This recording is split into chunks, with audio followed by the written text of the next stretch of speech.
Hello there folks, I promised in my previous vinyl CD update that I would do a part 2 that would contain the full length. Not 100% true because I have also some CD singles that I'm showing right here. But still, it is majority of the full length here. I have a lot to show, so I'm glad that I'm splitted this vinyl CD update up in 2 parts. Right now it's pretty gray and cold, so it's great to sit inside and do a video. So with that, let's go on to the work. Starting with the CD singles. This is a band that I've grown to like a lot for the past 10-15 years, that I didn't like during their peak, but I like them now. The Prodigy and Raise the Pressure, Breathe with The Prodigy. Some British experimental dance music. And we have some singles from the same era here. We have Eternal and Angel of Mine, nice soul ballad. Power of a Woman on the B-side is a track from their debut album, Always and Forever. It's my favorite album by them. Some Mariah Carey, Loverboy. Not the strongest song, but still I love Mariah, as long as it's not too much hip-hop. Bruce Springsteen, 57 Channels and Nothing On. Not often you see a Springsteen single with the remixes, but then the mixes are made by Lil Steven.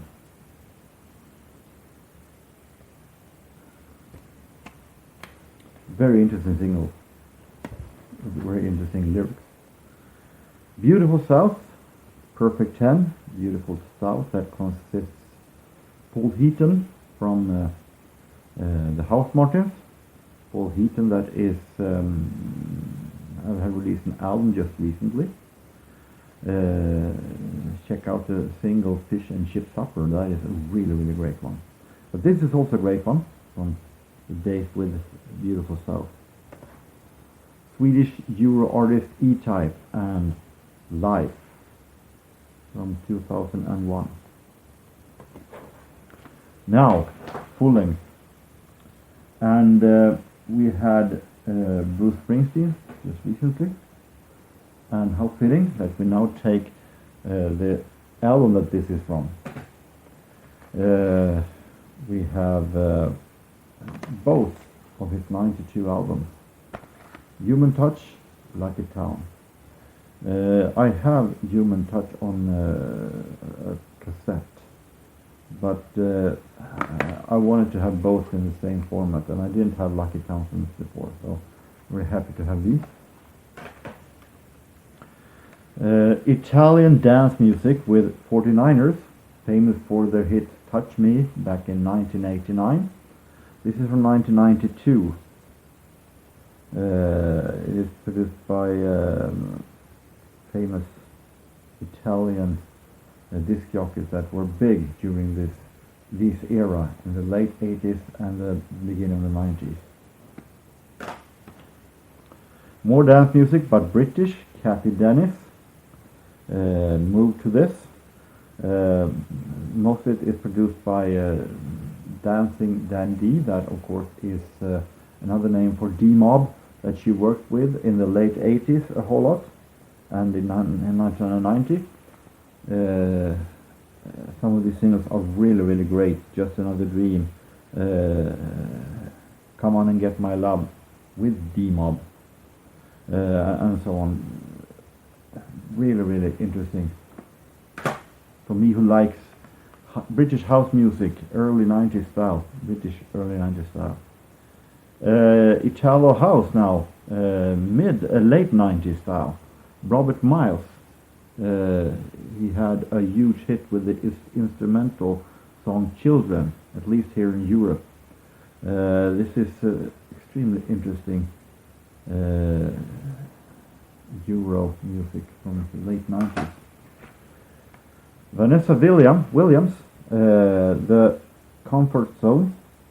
This is containing her hit single Save the Best for Last, which is a pretty okay single, but I felt like an album with wouldn't be all that interesting. But I quick peeked on this album on YouTube before buying it, and it sounded really relaxing and smooth.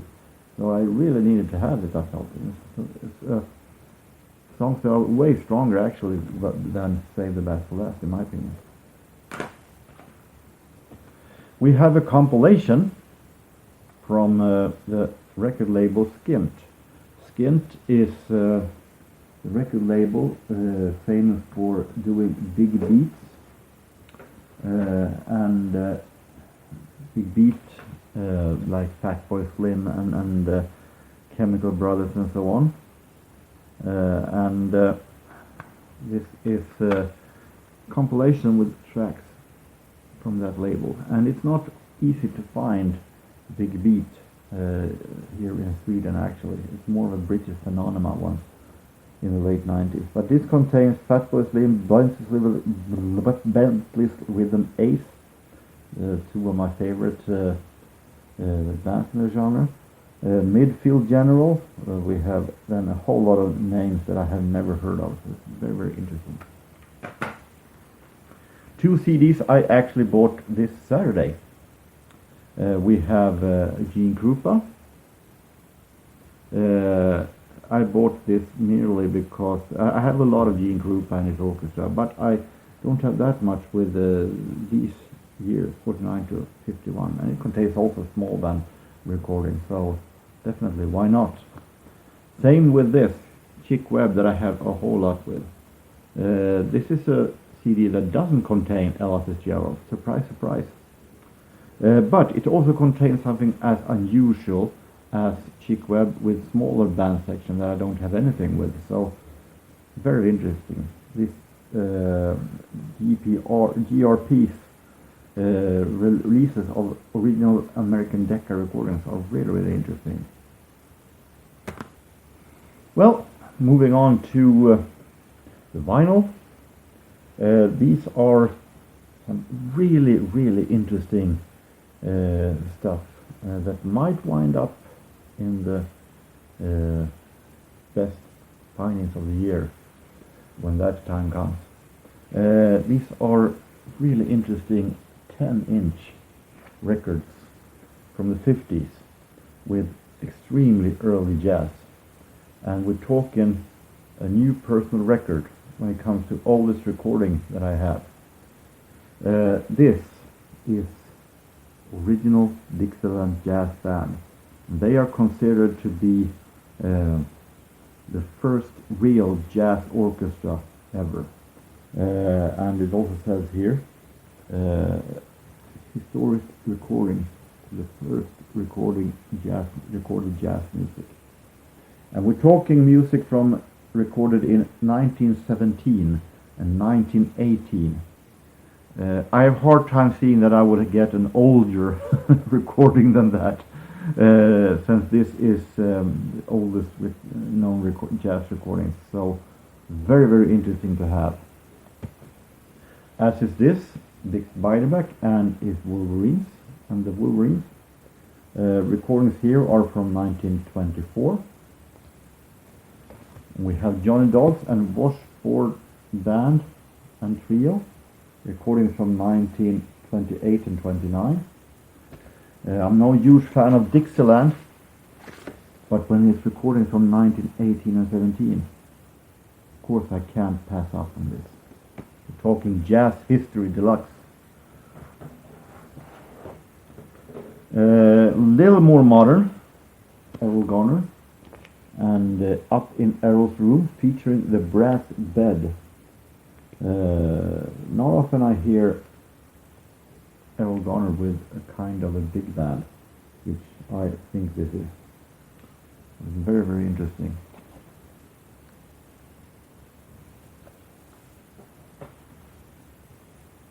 And we have Django Reinhardt, French guitar player, and one of my favorite labels, RCA's Black and White series, has made it again because these are no ordinary Django Reinhardt recordings. These are Le Quintet de Hot Club de France, the French hot quintet, but not the ordinary one with Stéphane Grappelli on violin, because these are recordings when they were in Rome in 1951. We're talking really late Django Reinhardt here. Instead it is André Ekian on saxophone and clarinet that he plays with, along with, of course, rhythm section. And these might be some of the last recordings that Django Reinhardt ever did, because 2 years after these recordings from 1951 he died actually. He was very hesitating to actually do these recordings because he actually had retired, but he talked out of retirement to do these recordings in Rome. But from what I have read, he wasn't all that happy during these recordings. But they talked him into finishing this, and it actually is a really great one.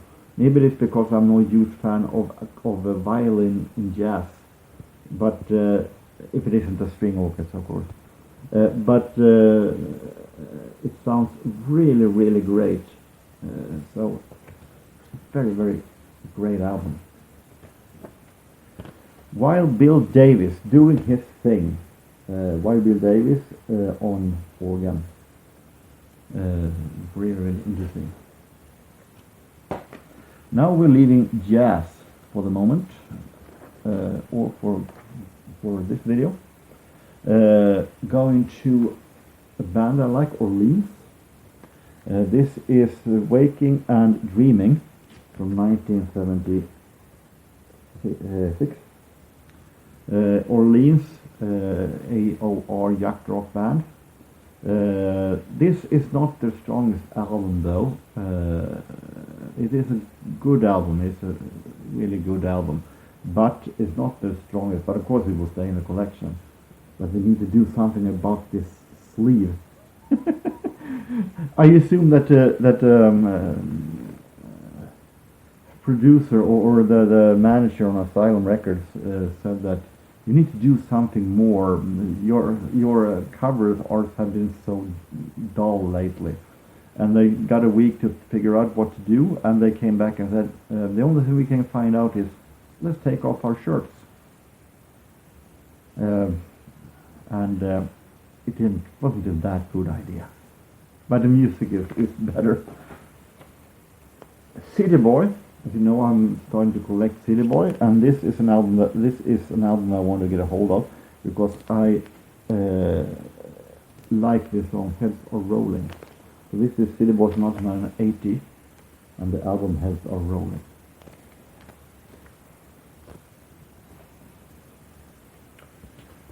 We have a live album. This is recorded live at Newport in New York.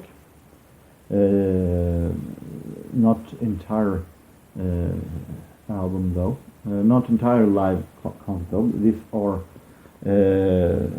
selected songs from concerts between June 29th and July 8th, 1973. With Stevie Wonder, Aretha Franklin, Donny Hathaway, Staple Singers, and Ray Charles. I've listened to it and I give it 3 out of 5, mostly because of the tracks with Aretha Franklin, Stevie Wonder, and Donny Hathaway that are definitely the best. It's too bad that they only sing one song each, even though Aretha Franklin has released the entire album with the concert from this. But on this album she sings only Brand New Me. Staple Singers, a little too much gospel for my taste, but it's okay. Ray Charles has never been one of my favorites, and this album actually explains why. So it is an okay album. I'm going to keep it because of the interesting that it's a special occasion. But I was expecting a little bit more. La Belle Chameleon from 1976. This is actually also a really good album. that goes between different genres, but managed to still keep a foot in the great soul style. Swedish singer Mikael Rickfors. And Rickfors was once a singer of the Hollies. This is an album, Blue Fun, from 1983.